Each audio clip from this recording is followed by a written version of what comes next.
Oi, mulher! E aí, como você está nesse tempo? Tem lido bastante aí a sua Bíblia? Intimidade com o Senhor. Vamos hoje começar o capítulo 4, a partir do verso 12, porque nós já falamos da parte da tentação de Cristo, né? Então nós vamos começar ali quando Jesus volta para Galileia. E essa parte também está descrita em Marcos, no capítulo 1, do 14 ao 15, e em Lucas, no capítulo 4, também do 14 ao 15. Então, vamos começar. Espírito Santo, eu abro a porta do meu coração, do meu entendimento, para que o Senhor entre com essa palavra e transforme a minha vida. Me ajuda a entender, Senhor. Me revela o que o Senhor deseja comunicar através desse estudo de hoje. Em nome do Senhor Jesus, eu te entrego esse tempo. Amém. Sempre antes de ler as Escrituras, eu costumo fazer uma oração, pedindo ao Espírito Santo que me dê o entendimento e o discernimento do que está escrito. E eu vou te dizer que funciona. Façam isso. Porque é muito espiritual o que está escrito aqui. É muito revelador. Vamos lá, então. Jesus volta para Galileia. Ouvindo, porém, Jesus que João, o Batista, fora preso, retirou-se para a Galileia e, deixando Nazaré, foi morar em Cafarnaum, situada à beira-mar, nos confins de Zebulon e Naftali. Só um detalhe aqui. João, o Batista, em outro evangelho aqui nós vamos ler que ele foi morto, decapitado. Mas por quê? Ele apontou, tudo isso a Bíblia conta, tá? Eu só tô me adiantando porque a gente tá lendo Mateus, você precisa saber aqui por que João foi decapitado. João, ele apontava para os erros do rei Herodes. Esse rei Herodes que estava no governo era filho do rei Herodes o Grande. E esse Herodes, ele pegou a esposa do irmão e levou para ele. Então, um adultério escancarado. E João Batista falava para ele, isso é errado. O que você está fazendo está contra as leis do Senhor. Isso é adultério. E Herodias, que era a mulher, odiava João. Claro, né? E aí, em uma oportunidade que ela teve, ela fez com que a sua filha, Salomé, dançasse e sensualizasse na festa de aniversário do rei e pedisse um presente para o rei. E o rei ofereceu para ela até metade do reino. Mas ela pediu a cabeça de João, o Batista. E como estava ali na frente de todo mundo, o rei não podia voltar atrás. E assim foi feito. João Batista foi morto, decapitado e a cabeça entregue numa bandeja para ela. É horroroso, né? Mas então foi isso que aconteceu. Isso a gente vai ler em algum outro evangelho aqui pra frente, tá? Então vamos lá. Para que se cumprisse o que fora dito por intermédio do profeta Isaías. Olha aqui de novo o cumprimento de uma profecia. Lembra que nós falamos do profeta Isaías? Isaías, ele é considerado um profeta messiânico, porque ele é o que mais profetizou sobre a vinda do Messias. O Messias, Salvador, Jesus.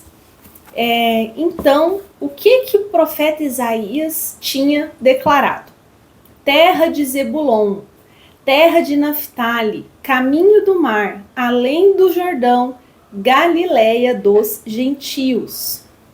O povo que jazia em trevas viu grande luz, e aos que viviam na região e sombra da morte, resplandeceu-lhes a luz. A luz aqui, a chegada de Cristo, né? Daí por diante passou Jesus a pregar e a dizer: arrependei-vos, porque está próximo o reino dos céus. Eu quero te alertar, te despertar para o entendimento dessa pequena palavrinha, reino dos céus, no plural. Quando a Bíblia fala céus, ela não está dizendo só o céu que nós estamos vendo. Ele está dizendo a todo o universo. São os céus, tudo que tem nos céus. Então ele também está se referindo ao mundo espiritual, porque é o Deus dos céus. Pai nosso que estás nos céus. Então não é um céu no sentido de longe.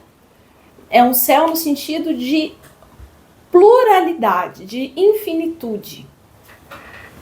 Então aqui, quando ele está dizendo, está próximo, arrependei-vos, porque está próximo o reino dos céus. Eu quero te dar um entendimento que eu tive. Por que Jesus falava, está próximo o reino dos céus? E depois ele disse, é chegado o reino dos céus.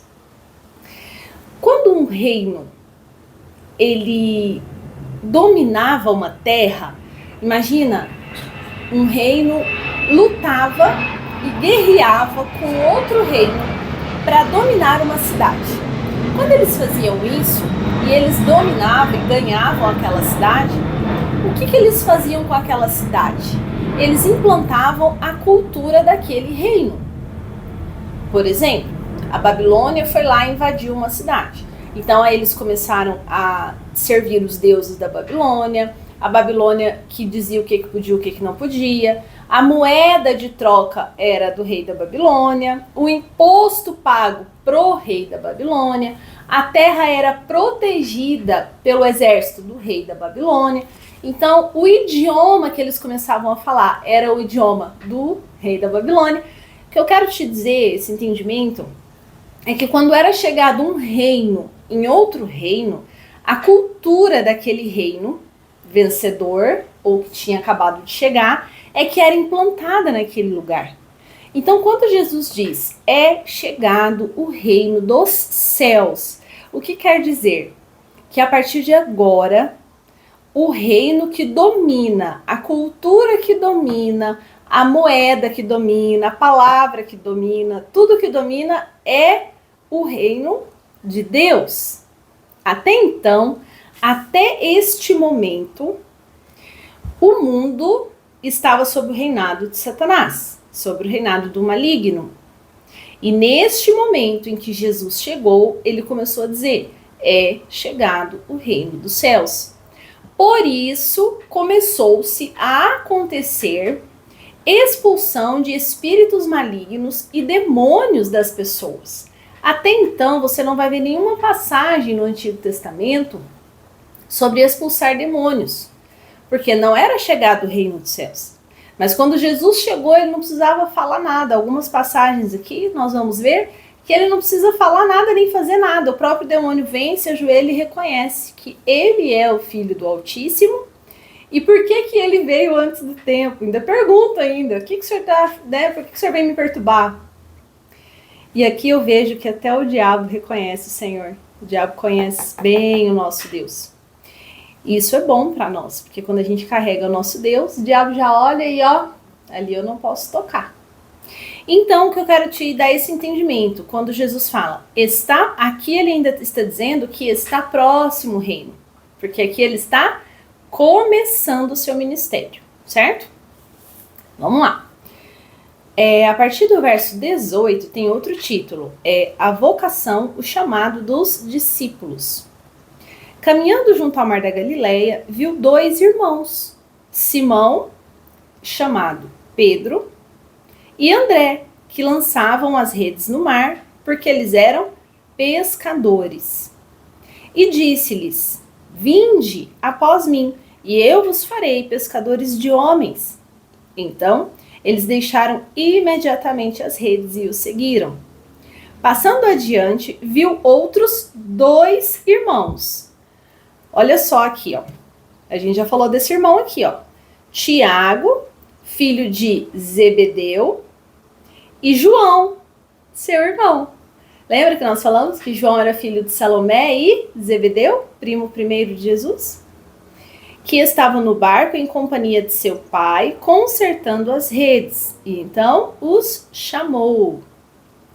Então eles, no mesmo instante, deixando o barco e o seu pai, seguiram Jesus. Vamos lá.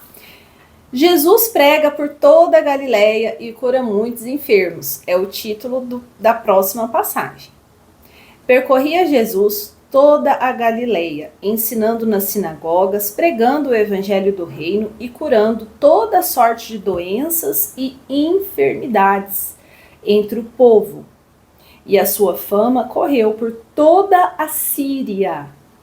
Trouxeram-lhe então todos os doentes acometidos de várias enfermidades e tormentos, endemoniados, lunáticos e paralíticos. E ele os curou. E da Galileia, Decápolis, Jerusalém, Judeia e além do Jordão, numerosas multidões o seguiam.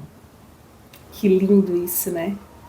Agora eu quero pontuar aqui algumas coisas para vocês. Aqui no verso 18, quando ele fala Simão, chamado Pedro, porque Jesus, ele não é que ele trocava o nome das pessoas, né? Mas ele começou a chamar o Simão por Pedro. E assim acontece outras vezes, em outros momentos. Na Bíblia, por exemplo, no Antigo Testamento, quando Deus altera o nome de Abraão, de Sara, de Jacó. Então aqui Jesus faz o mesmo. Mas existe, todas as vezes em que os nomes foram trocados, existe realmente uma identidade nessa questão dos nomes serem trocados. Não é uma questão rasa, simbólica. É uma questão muito profunda, porque o nome, ele mexe na identidade, certo? Pensa a pessoa te chamar por algo. Todos os dias você escuta e reforça aquilo. E aquilo é a sua identidade. Então, quando ele diz aqui que ele se chamava Simão e Jesus o começou a chamar como Pedro, eu quero te dar um entendimento. Simão significava, essa palavra, na época, algo que vinha de uma palavra que era Shimon, em hebraico ou em aramaico, que era o que eles usavam na época. Essa palavra significava flexibilidade, uma pessoa flexível. E depois, quando Jesus o viu, ele colocou o nome de Petros, de Cefas. Cefas em aramaico e em hebraico, depois para o grego foi traduzido Petros. E Petros, ao contrário do que as pessoas entendem, e até do que a internet fala, Petros não é pedra. Petros é fragmento de pedra. E isso faz toda a diferença. Porque fragmento de pedra significa que Jesus é a rocha. E nós somos fragmentos de rocha. Porque nós somos parecidos com ele. E é isso que Jesus queria dar aqui já para Pedro, dizendo: Pedro, você agora é um pedacinho de mim, porque Jesus já sabia que quando ele partisse, Pedro seria conhecido como o principal discípulo ali, né? E depois ele disse para Pedro, uma passagem mais aqui para frente, que sobre esta pedra, que era a pedra angular, eu edificarei a minha igreja. Não é sobre Pedro, uma pessoa, tá? É sobre a pedra, a rocha. Mas o que eu quero te dar um entendimento aqui, que é muito interessante isso. Quando você vai lendo a Bíblia, você começa a se perguntar. Sempre que você estiver lendo aqui, ó, por exemplo, viu dois irmãos, Simão, chamado Pedro, e André. Tá, chamado Pedro, era Simão ou era Pedro? Entra na internet, pesquisa. É assim que você vai se aprofundando na palavra. E depois quero te dar mais um entendimento aqui. Alguns desses discípulos aqui, eles eram primeiro, antes de conhecer Jesus, discípulos de João o Batista. André, Filipe também eram discípulos de João. No Evangelho de João, se não me engano, é que ele vai nos contar isso, que eles eram discípulos de João o Batista. E como André era irmão de Pedro, a gente imagina que Pedro também já estava envolvido com aquele movimento, aquele avivamento que estava acontecendo na região, através de João Batista. Então, os primeiros discípulos de Cristo, embora a Bíblia não fale a ordem que eles foram chamados, mas esses 3 discípulos, então, aconteceram dessa forma. E acredita-se que eles já estavam, sim, envolvidos com essa palavra, com o entendimento, com o chamado que tinha vindo através de João, o Batista. Eu vou tentar fazer um mapa para que vocês tenham essa visão da região da Galileia, Decápolis. Decápolis era uma região de 10 cidades. Então se chamava Decápolis, um pedação assim do mapa, Jerusalém, Judéia e ali a questão do Rio Jordão. Vou tentar fazer um mapa para vocês.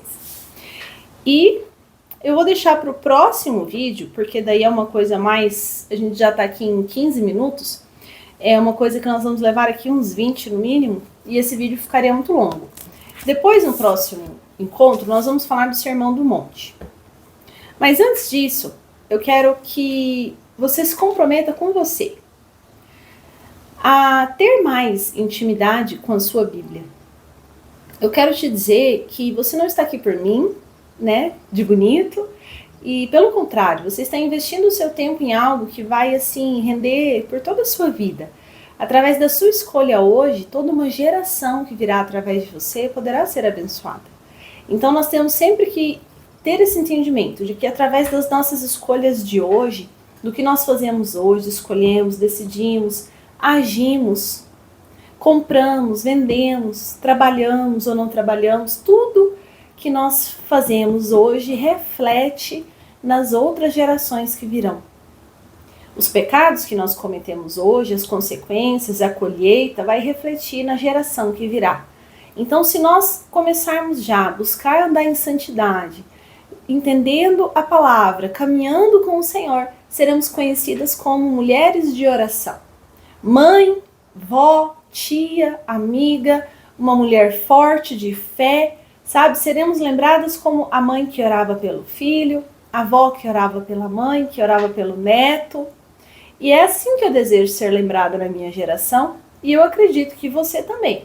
Você não quer ser lembrada como: ah, minha mãe era aquela louca. A minha mãe fica falando de Deus, mas ela nem sabe, Deus nem existe. Imagina a sua geração falar isso de você. Aí você: filho, Deus existe sim. Aí ele fala: então me explica. E você não sabe explicar? Aí você tem que ter experiências com o Senhor. Você tem que ter registros para poder contar para essa geração da razão da sua fé. E eu quero te incentivar a continuar dessa forma. Se você já conhece a Bíblia e está aqui no grupo por algum outro motivo, tem dúvidas, eu estou à disposição. E eu sou assim sedenta do conhecimento. Se você gostaria de me indicar algo para que eu estudasse alguma coisa, para te explicar melhor, se você quer acrescentar algo no grupo, se você acha que algum material poderia acrescentar de alguma forma, me apresente para que eu possa trazer esse material, estudar primeiro e trazer ele para nós. Então, nós encerramos aqui hoje o capítulo 4 de Mateus. E eu vou tentar fazer aqui um mapa para vocês terem um entendimento de toda essa região aqui que eu estava falando. Um grande beijo para você, te espero no próximo encontro. Não pule os vídeos, porque tem informações que te ajudam no outro. Então, se você assistir fora da ordem, você vai estar se sabotando. Porque aqui nós não estamos numa corrida, certo? Você assiste no seu tempo os vídeos. Eu só preciso que você se comprometa com Deus, de fazer as suas orações diárias, todos os dias, de ter intimidade com Ele e não comigo. Em primeiro lugar, o Senhor. Mas, através dos vídeos, você vai estar alimentando esse tempo de conhecimento, de estudo da palavra. Então, não pule os vídeos, assista na sequência correta. E se você perdeu algum, está em dúvida, pode me perguntar, que eu vou te explicar, vou te enviar os links com o maior amor. Queridas, que o Senhor permaneça com vocês, que todo espírito de confusão, espírito de atrapalho está cancelado em nome do Senhor Jesus, que a partir de hoje a sua vida e o seu entendimento, a sua mente se abram para a entrada do novo, para a entrada do Espírito Santo de Deus, para uma nova etapa, um novo nível de presença do Senhor. Em nome do Senhor Jesus, eu te entrego essa oração, entrego esse encontro virtual e entrego cada uma das minhas irmãs, Senhor. Proteja-as e livra-as de todo mal. Em nome do Senhor Jesus. Amém. E até o próximo encontro.